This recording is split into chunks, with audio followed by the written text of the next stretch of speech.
All right, everyone. Today we're going to be talking about SCAR 17S versus AR-10. Okay, and this specifically is the Palmetto AR-10. AR-10s, there's no mil spec, so each company is kind of proprietary. So you can't assume that you can mix and match parts from different companies that make AR-10s. I mean, with the SCAR, I mean, yeah, it's FN. You can only buy stuff pretty much from FN. So let's put this down for a second. So we're talking about two different guns, vastly different prices, okay? So this Palmetto AR-10, $600, okay? I got it on the daily deal, $200 for the lower, $400 for the upper. Shoots 1 MOA, okay? So budget gun, gets 1 inch. I think I had shot it at 200 yards when I got it. SCAR 17. We're pretty much talking like about a $4,000 gun here, okay? So $4,000 gun, but here's the thing. It's not just that the gun is $4,000. The gun is known to be an optics breaker, okay? So we're committed to only buying optics for this gun that are rated for a SCAR. Okay, so any optics that you get have to be SCAR rated. So right here I've got the ACOG. So basically we're talking about a $2,000 optic. So you got $6,000 package here between rifle and optic, and then plus your taxes and shipping and some other shit. You're spending close to $7,000. Okay, so $7,000 for this. I mean, of course, the magazines are going to be a lot more expensive. I don't recall what the price was for this. I did look it up. I forgot. But these are about $50. I can usually get these for about $35. These are the Lancers. I got the PMags, which you can get for $20. So the PMags, $20 works great. Pretty much with FN. I'm going to guess that these things cost at least $50. So we're committed to spending, money on magazines as well. Okay. So we're talking about two vastly different price ranges. Now this also got 1 MOA at 200 yards. So they're both shooting about the same. Now, what's going to happen, let's say 10,000 rounds later? You know what? A lot of people will say, hey, the SCAR barrel is going to hold that 1 MOA accuracy better over 10,000 rounds, right? So, you know what? I'll give that up. Maybe that's the case. I haven't tested that, but maybe that's a possibility. I'm probably... But here's the thing, with 5.56, I typically do run like 10,000 rounds plus. Okay, I've had one that I shot out the barrel at 22,000 rounds. That's with a AR-15 shooting 5.56. With 308, 7.62 by 5.1, you're generally not going to be running up those high round counts. Okay, so it is highly unlikely, with not just the price of 308 ammunition, but also the beating that it takes on your body, okay? Between the recoil and just the loud sounds, I pretty much have to double up on my ear protection. I can get away with just using the earmuffs, but what happens is if I just use the earmuffs and not the, not the little cushions on the inside, what happens is at the end of the day, I end up with a headache. Okay, so you have to double up on your ear protection. What I'll also do is I'll also take off my hat if I'm wearing one, because what happens is with the earmuffs, you get leakage around the edge. Okay, so I do everything. I try to minimize the sound. Okay, because 308 is loud, especially in the 16-inch barrel. All right, so I wanted to kind of get the cost out of the way. All right, so yeah, we're dealing with two guns here, vastly different price. I wanted to briefly mention the optics. With the SCAR, we're committed to a very expensive optic on the rifle, whereas with AR-10 we can get away with cheaper stuff. We're going to talk a little bit about the why in a minute. I want to talk a little bit about weight, okay? Because one of the great things about the SCAR is, without the optic on here, this is an 8-pound gun, whereas this AR-10, without any optics mounted on here, this is 8.5 pounds. So we're talking about an extra ½ pound without any optics on here. So what I want to do, what I've been doing, is I'll take both of these and I'll do like forearm curls to see which one gets tied first. Does that half pound make it that? Now, obviously, I've tried to. That's got the ACOG. That's when I got the scope and the magnifier on it to try to even out the weight. I didn't measure it, but just rocking this thing back and forth right now. I'm going. I really can't tell the difference. Okay. I could tell the difference when I had the 20-inch barrel, right? I have a 20-inch upper that I put on here, but when I got 216s, Scar versus the AR-10, as far as weight, I'm not really feeling the difference. Okay. So and that is one of the selling points of the Scar, that it is light. Okay, but on the AR-10 with the rails, and here's the thing, we can get even lighter on this by getting because this is a 15-inch rail. It came with it. I would have opted for like a 12 or a 13-inch rail that came up short, because normally I grab it right here. This is where I normally hold it. So I could afford to give up this much rail and I would be good with it. Likewise, on the Scar, this section of rail here is also removable. Okay. Now, the way this works is because the top is kind of like monolithic, right? Because on the AR-15, basically the upper stops here, and then everything forward is rail. This one is upper from here going all the way to here. This is all rail. Okay. So this section here, right, forward of the flip-up sight, which is integral, it's built into the rifle. Okay, so this section here is removable, but this section here comes all the way back here. So we would have to, if we were to remove this, we would have to get a section here to fill it in, just so it could be a little bit comfortable. So normally this section over here, like if we were talking AR-10, yeah, we'd be talking, okay, fine, we're going to spend whatever, an extra $10. Because we got to go back to FN, right? We're probably talking like $50 to $100 for this little section here. Okay, now one of the things that you'll notice here, this is key mod. So I know the military switched over to M-LOK at the time that this rifle was put together. I guess it was several years back. It could have gone either way. Okay, so this has M-LOK on it. It looks like it also has some. It's got key mod, but it looks like it also has some M-LOK on the sides over here. So it's got a combination of both M-LOK and key mod, key lock. Okay, so that's interesting. Okay, and then it's got the Picatinny going all the way over here. So yeah, we could also lighten this by removing this and then filling this in, and so we can do the same thing on both of them, right? We could remove this section over here. Now, this is a piston-driven system, so there's a little bit there's a piston here, and of course there's the gas valve up here. Like if we were comparing AR-15s, we would say that, yeah, that piston is adding extra weight. But the thing is, the AR-10 over here has an adjustable gas block. It doesn't look like it's really that big, but the point is, I don't think that the piston on the Scar is really adding that much weight. Okay, so that's why I'm really not feeling the difference. When I was doing those forearm curls with these two rifles. Okay, so let's talk. We started at the front. Let's stick at the front now. So let's talk muzzle device. This has the standard bird cage. This one over here has a muzzle brake. So this is probably if we wanted to go lighter, we could probably change that out to something lighter. So that's probably adding a little bit of weight. So we could probably shave a little weight at the front end by changing the muzzle brake out. One of the things I'm not sure. I had both of these rifles out for the 1,000-yard range. With both of them at 550 yards, I could shoot the targets, which were about half the size of a man.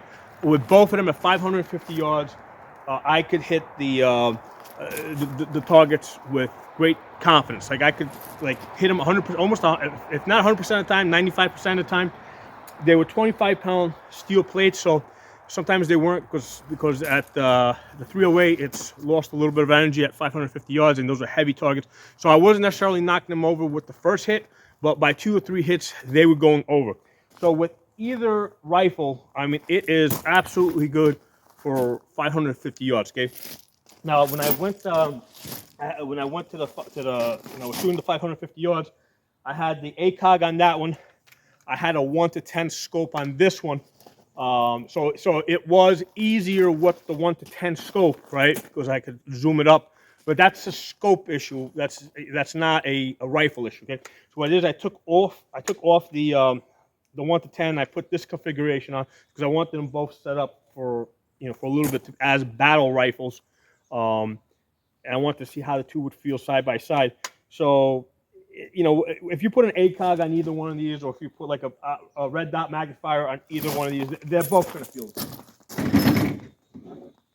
Okay? They're both, we already went through this, they're both going to pretty much feel the same. Now, what I am curious about with the muzzle device, okay, is how much this muzzle brake actually makes it easier to hit the targets, right? How much of a rise is there?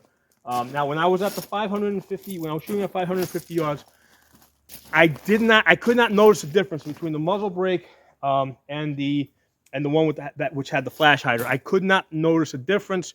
I wasn't specifically looking for it. Okay, if I had been paying attention, maybe I would have noticed something. I wasn't specifically paying attention. What I'm going to do now is I'm going to fire a couple of shots, and what you guys are going to do is you're going to pay attention to the muzzle, and you're going to see if any muzzle rise. Okay, and I'm not going to know until I review the video later.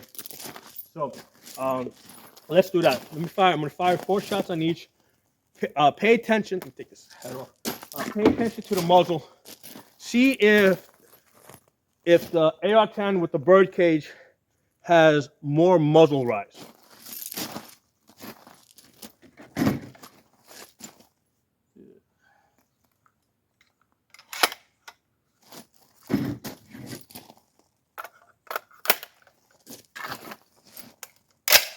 Okay, I'm going to be shooting in this direction here so you guys can see the muzzle better, okay?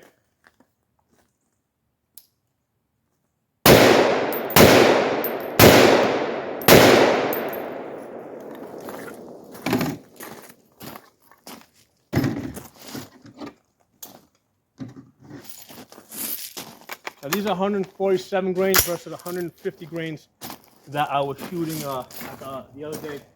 They are a little bit softer. Let's try this one. Same thing, you're paying attention to my muzzle.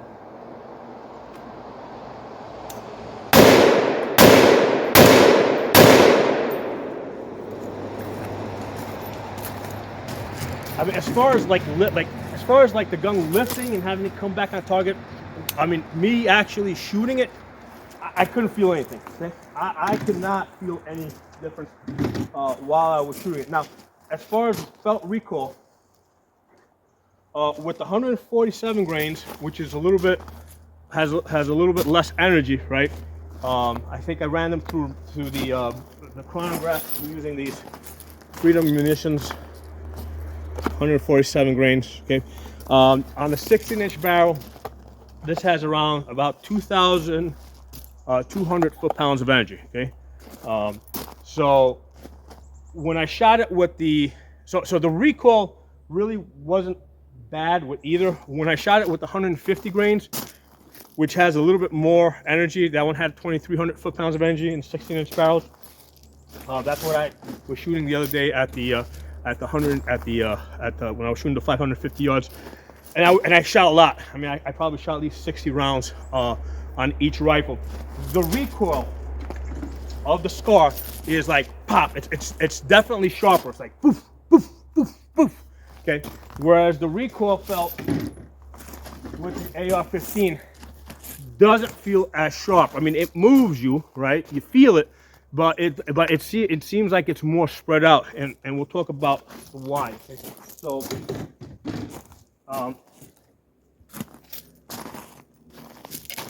charging handles on this side. So I'm gonna hold the charging handle here, right?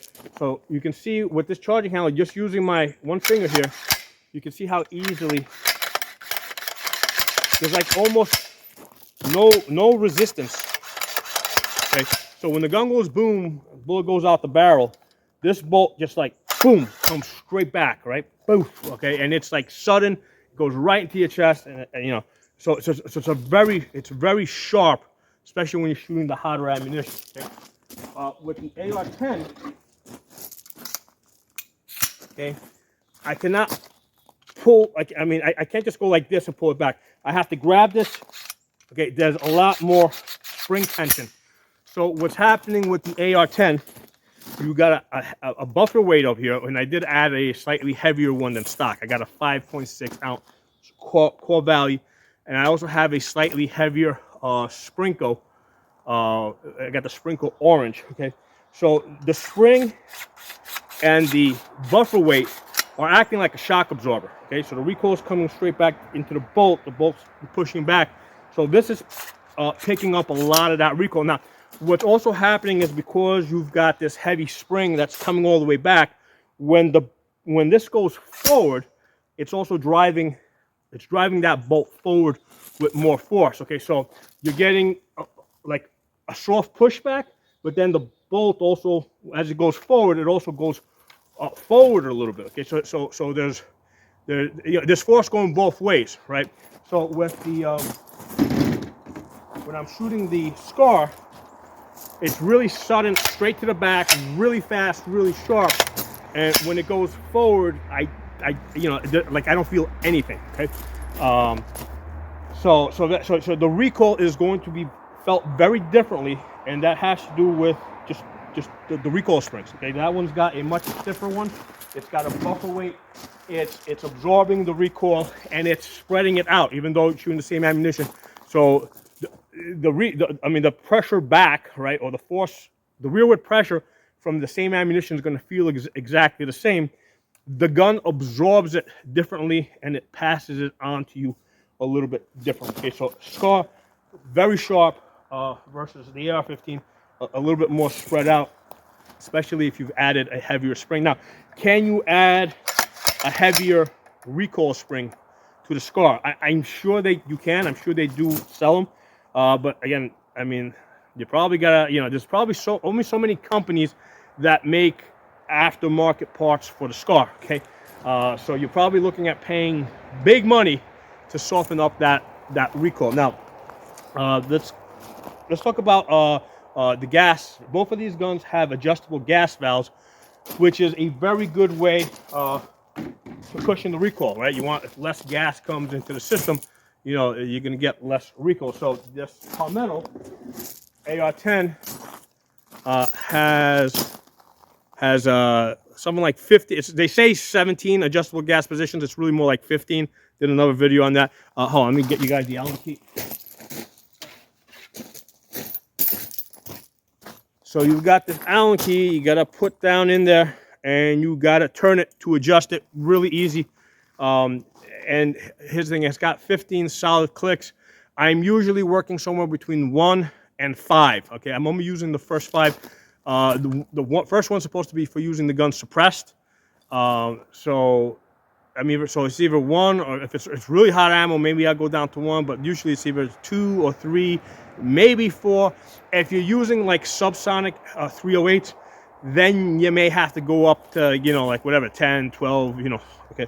But you have a lot of adjustable gas positions, but you got to use this Allen key, okay, which means that you have to have this on you. And also, one of the issues that you got to be aware of with these gas valves, because now you got an Allen key going into an Allen screw, you got to be conscious of carbon buildup, okay? Because what you want to do is, after shooting, you want to unscrew the valve a little bit, spray some oil in there, right, so that you break up the carbon buildup, so that your valve doesn't seize up, okay? Because if it seizes up, it can get pretty bad. You can end up stripping either the Allen screw, right, the valve screw, or you're going to end up stripping your Allen key. So that's one of the issues with this type of a system. It's highly adjustable, but you have to maintain it. Now, if it seizes up, all that means is that you're just stuck in that one position that you have, okay? And then if it strips, now you got to change out the gas block. Okay? So let's take a look at this is the stock. Let me flip this up. So you flip up the Okay, so this is the stock gas valve that comes on the FN, because they do have some aftermarket. Oops, camera there. So if you notice here, when it's 12 o'clock there, that's standard. Okay, and then 10 o'clock or 2 o'clock, depending which side, that's supposed to be suppressed. Okay, now if you notice that when I was shooting it before, I had it in the suppressed position. In the suppressed position, okay, you will, I mean, it will still have enough gas to basically cycle and lock back almost any ammunition that you're shooting. Okay, so I definitely advise shooting this at the 2 o'clock position, so that the gun will beat itself up less and you'll have less felt recoil. I don't see any benefit to shooting this in the 12 o'clock position, unless you're shooting like really low power 308s. I mean, basically, you're just beating up the gun a lot more, wearing it down faster. So I keep this. I'm keeping this in the suppressed position. You know, when I shoot it. Okay. Now, they do sell aftermarket valves that you can change out that will have something like 10 or 12 gas positions, which will make the gun more fun to shoot. Okay. It'll be less felt recoil. The gun will beat itself up. But again, now that's something that you guys spend money on. I haven't looked up the price, but I'm sure it's going to be $100+, maybe $200. I mean, it's going to be up there. Okay, I'm just guessing. I didn't look it up. Now, the stock comes with just the 2 positions, right? So remember before I talked about the possibility of carbon buildup. Okay, so if you get like one of the aftermarket ones that have like the the dial that you spin, okay. If there is carbon buildup, you're going to end up with that issue that you can't rotate it, to change it.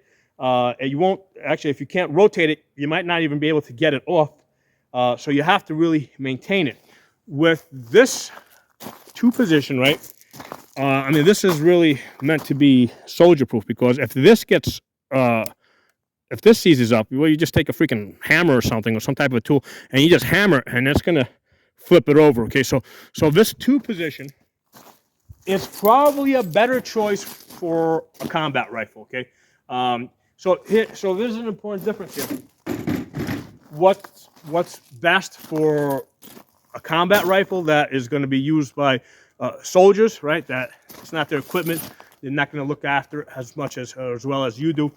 Versus when you buy something, you want to enjoy shooting it. Okay, so realistically speaking, right, and this is from having these 2 guns side by side, the less felt recoil the gun has, the more you're going to want to shoot it. Okay, if the gun is just beating you up and blowing your ears out, you're not going to want to shoot it. So it makes sense, okay, if you have a scar, to get the multi-position gas valve. Okay, put it in there.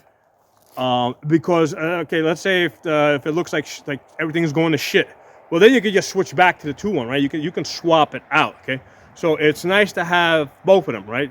I mean, I see the point of having the 2 position only, right? But then I also see the point of buying the aftermarket one that has like 10 or 12 positions, so that you can enjoy shooting the gun more, and you'll want to practice more with the gun. You'll want to shoot it more often. Okay, so that's something where, I mean, it's a real thing, right? You can't just say, be a man, suck it up and take the recoil. Guys, I shoot every freaking day, man. You're gonna shoot the guns that you enjoy shooting more. Okay, that's an important thing. Okay, so the guns gotta be fun to shoot. So that's one of the things that's worth saying. Now, when I shoot this one, it's worth, I keep it in the suppressor position, which is the 2 o'clock or 10 o'clock, depending on how you're looking at it, because it's just less recoil. Okay, going a little further back, you got this flip up sight, which is integral to the gun, right? You push forward over here like this, right, and then that unlocks it and bring it up. So that's really cool. It's a nice, neat feature, to have on the gun. Quick look at this rear backup sight, which I think is really cool. Flips up nice over here, and then it does have an elevation here where you can turn it. Obviously, you adjust your elevation from the front over here. Pull this up for a minute. Right, you adjust the elevation in the front, but then you can adjust for yardages back here, right? So 200, 300, 500. so you can spin that to adjust for yardages. So I think that's really nice. I really like this better than the typical AR style flip up sight. So nice big knobs here, and I like that it flips up and down. I don't like the locking one so much. I like this one because it just goes up and down. The front one locks. You got to pull that up here. So I just thought I should give you guys a quick look. I like the big knobs that this has. The big knobs are nice, so you can quickly and easily adjust. Going further back, I mean, we talked about this. The rail here, it's from this point back, it's one piece, comes all the way back. Let's talk about charging handle. Okay, there's a big thing. The charging handle is reversible. Okay, now one of the issues with the charging handle is that it sits really high. Okay, and if you have any larger scope than this or thicker scope, it's gonna hit it. Okay, now the stock mounts on the ACOG are, you got these Frankenstein bolts over here. So when I tried putting this charging handle on this side, it was interfering with these bolts. Basically, my hand was hitting the bolts, which is the reason why I had to put it on the left side. Okay, so right away, even with the ACOG, we have this issue where now I got to put the charging handle has to be on the left side, which is not where I would prefer it. I would prefer it on the other side. Now, I do have options, like for example, you can change out the ACOG mount, or I can reverse it, okay, which is something that might happen. But the point is that you can't just, like, you know, which side your charging handle goes on might be influenced by what type of optic you have on it and what type of a mount you have on it. It's really high. It's like just underneath the rail over here, so it's close to your optic, and there's an issue there where it might hit stuff. Now, one of the issues with the charging handle on the left side here is if I want to lock the gun open, right? You know, if it was on this, I would prefer it on the right side, because what I can do is I can just hold down, because the ball catch is the same as an AR, so it's a lot easier to like put my hand here and then come on this side. Because now I got to come over to this side. It kind of forces me on this side to go lefty, so I got to switch over to my left side and lock the gun open like that. So this is on this side, it's really good for a lefty, not so great for a righty. Okay, so that's one of the issues that with the Scar, the charging handle, okay, and this is the reciprocating one, sits really high underneath that rail, and that is something that in many cases it's going to interfere with your optic. Okay, now they do sell aftermarket charging handles, or bolt handles, that kind of angle down, that come out and down, so that it doesn't interfere with your optics. So again, now you're talking about spending big money because it's a Scar. Okay, so yeah, that would help it if it came out and down a little bit, so it doesn't interfere with the optic. Okay, it's the bolt catch over here, same as a AR-15, nothing special there. The magazine release, we do have it on both sides. Okay, so we can go, so you can go standard AR-15 release there, or you can go on this side as a lefty, release there. So it does have an ambidextrous magazine release. Okay, the safety. Okay, the safety is, even though it looks like an AR-15, it's kind of in the same position. It's a little bit shorter. A lot of times I find myself like reaching for it. It just like I'm trying to push up on it now. Like I'm almost forced to come on this side and push up on this side. So as opposed to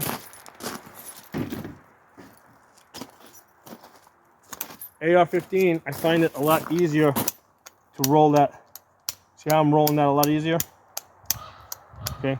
I do have the ambi one on this side where I've actually cut it down over here a little bit so my finger can go straight.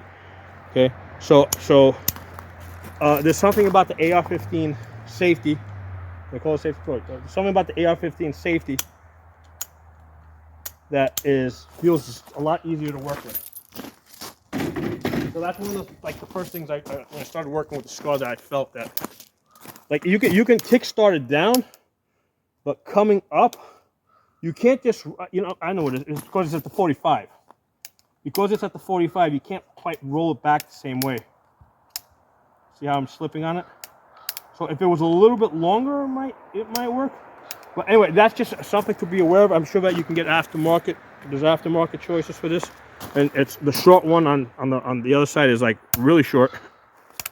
So not that big of a deal. You can get used to it, but just know that as you go from AR-15 or AR-10 to SCAR, this even though the safety is in the same position, it's going to feel a little bit different to you. Okay, it's going to feel a little bit weird. The trigger guard has the flat one. I prefer the round ones. I mean, I don't think it's that big of a deal. On the ones that are removable, like they had the flat ones, I had changed them out that they all have the curve. I mean, it's a minor thing. I don't think it's that big of a deal. But you know, I mean, I kind of like the roundish ones. The grip that looks like it's Magpul compatible. That looks like the same A2 grip. All right, let's talk about. You do have these nice two places here where you can mount the sling here. You also have it up here. So they got some sling mounting points that are like built into the rifle. I'm kind of surprised that they don't have like the QD mounts. There's no QD mounts. I guess again, this design goes a few years back, so maybe the QD mounts weren't quite as popular yet.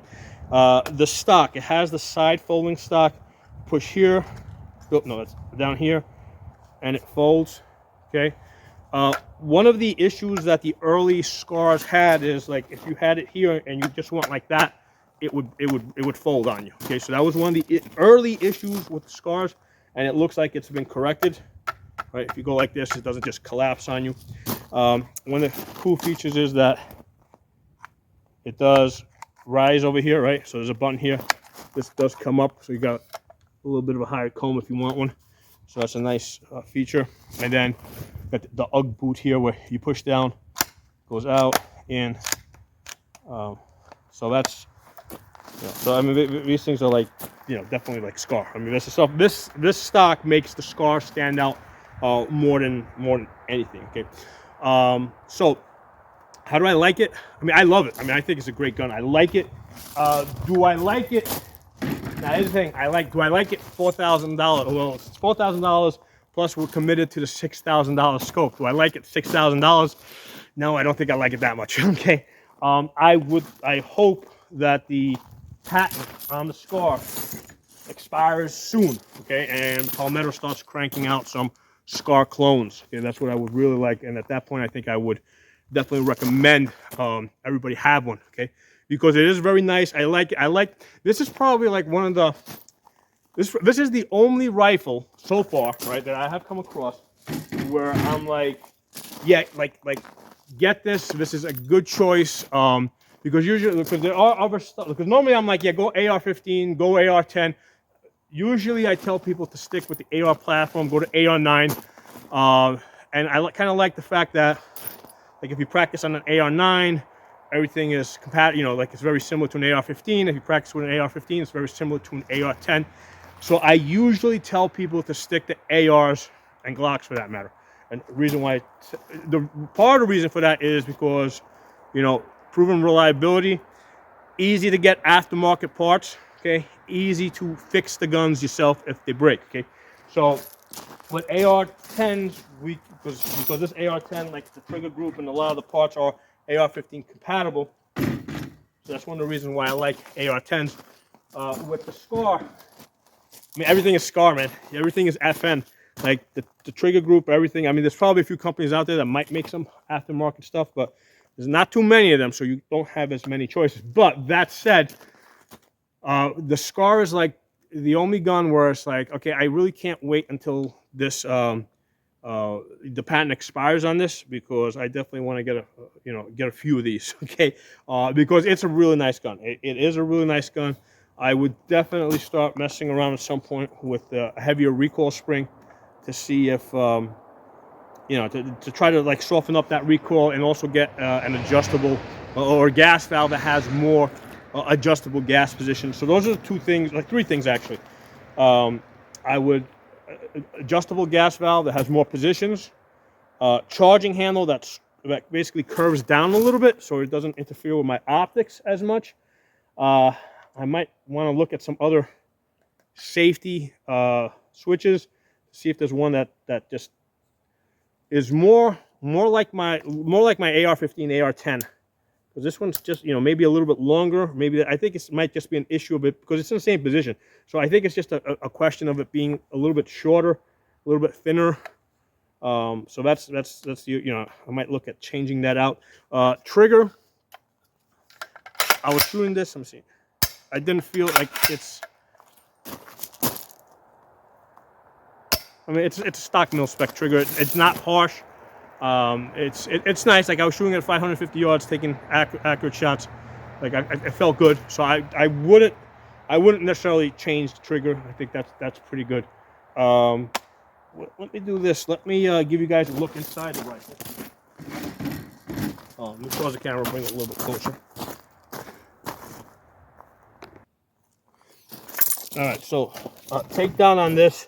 Instead of having 2 pins on this, you just have 1. So you push that pin up on this side, pull that out, and then what you do is you just push the lower forward, and then it'll lift out. Okay, so this is all polymer, all plastic. So this is one of the places where basically you save some weight. Okay, so this is a weight saver. I mean, this is probably like, I don't know, maybe half a pound. Versus the lower of my AR-10, I think it might be like 2.5 pounds. So this is probably where they save weight, because I'm pretty sure they pick up some extra weight up here on the upper. But they give up a lot of weight down here. Now, the next step is you slide down the boot. So that just slides that down, okay? And then back here, that's your end plate. You push down, then you push on the charging handle here. There it goes. All right, and there it goes. So that's the recoil spring. So that's a really light recoil spring, right? This is like almost like you know, this is almost like a pistol spring. That is a really light recoil spring. Okay, so again, that's part of the reason why we're getting that sharp recoil. Oh, by the way, I mean, it's got these optics. I didn't go into the optics. Well, can I flip it up? Yeah, actually, I can flip it up. I did try using the optics. I couldn't. I was using the iron sights. I couldn't because of the magnification issue. It was just the 3.5 magnification was just throwing me off. All right, so let's push this out a little bit. So once you get to this point over here, that lifts out like that. Put that there. All right, and that's the bolt. All right, so there's this pin right here, right? So this actually kind of looks a little very AK-like, okay? So when I look at this like this, so you use your charging handle here, you push that out like that.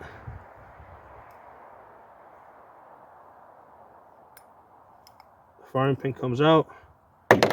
Oops, let's lose that piece. Okay. That was the bolt cam, and there's the bolt. Okay. So, I mean, once you get down to the bolt, it's going to look very AR-15-like as far as the way the bolt. So let's drop this guy in there. So you want this horizontal. Yeah, horizontal. So you get the hole, right? There's the firing pin. Let's take a look at it.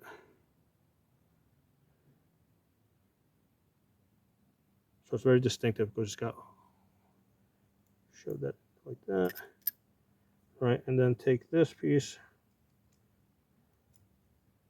push that in, and there it goes. That's your takedown. Okay, so so you can switch. You know, this is where the charging handle sits, so it can go on either side. And the issue I had was when it was on this side here. Let's put this in for a minute.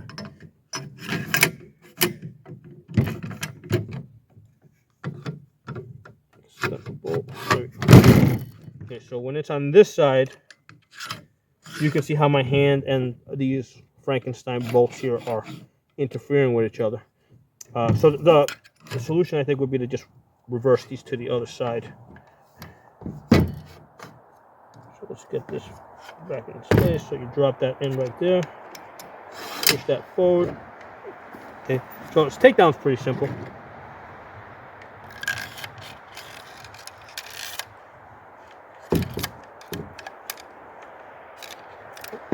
That position.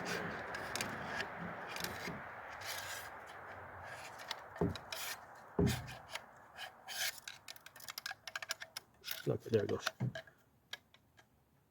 All right, so you push in and up. Okay, so takedown's really, really easy. So then you just take this.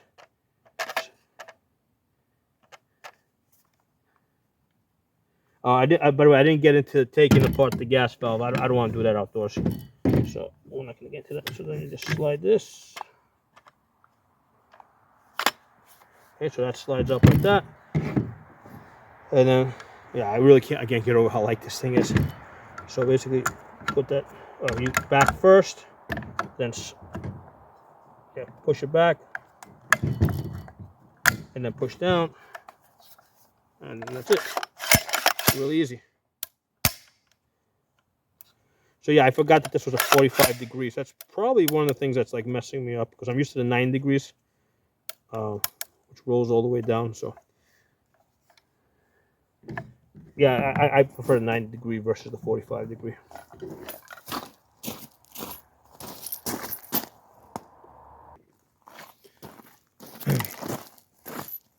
So, like, in summary, how do I feel about the Scar? I mean, I absolutely love it, man. It is a fun gun. The recoil is a little bit sharp. I mean, there's things that we can do to minimize that. More adjustable gas positions, probably a stiffer recoil spring. Probably, I don't know 100% on that, but that you know, I'm sure that there are stiffer recoil springs that are available. But I absolutely love it. Now, would I recommend this to people? Yeah, dude, if you got money coming out of your ass and ears, I mean, yeah, you're loaded. Absolutely, man, get it, man. But for most of us out there, okay, that don't have money coming out of our ass, I would say wait until the patent expires, and you know, get one from Palmetto when they finally make one, okay? Because it is nice. Now, like when I look at this, it's like, right, so you got $4,000, let's say, for the rifle here. I mean, why $4,000? Basically, you're paying for the R&D, right? The research and development that went into making this rifle. And also, the military still sell. I'm sorry, the FN is still selling these to the military. So they can't get away with selling the military like $4,000 a rifle and then turn around and sell them to you for $800, right? They can't do that. So as long as they're selling these to the military, they have to sell them to you. Like, they can't sell to you cheaper than what they're selling it to the military. So that's probably the only reason why they're paying, you know, they're charging as much as they do, which is again another reason why I just you know, I can't recommend it for that reason. The same thing goes with Knight's Armament AR-10s, okay, which are very similar to the AR-10 here, okay. So they charge like $30,000 for an M110. I mean, is it better than this $600 Palmetto? You know, I mean, even if it's a little bit better, it's not 30 times better, okay. You know, I mean, the reason why they, you know, they sell them for as much as they do is because they got government contracts and they can't sell them to you cheaper. So I very much look forward to the SCAR patent expiring, because I would definitely, like, this is probably the only non AR platform gun that I would recommend to people. Like I used to recommend AKs as a non-AR. In fact, I was an AK guy before I became an AR guy. And like recently, I just stopped recommending AKs just because they're expensive. You know, you got to put a lot of money into them to get them up to the level of an AR-10 as far as being able to mount, or an AR-15 as far as being able to mount optics. So I stopped recommending AKs. I just tell everybody to go into ARs. So this is the only other gun that is like non-AR that I would probably say, listen, if you really want something that's not an AR, you know, get this, okay, if you're loaded with money.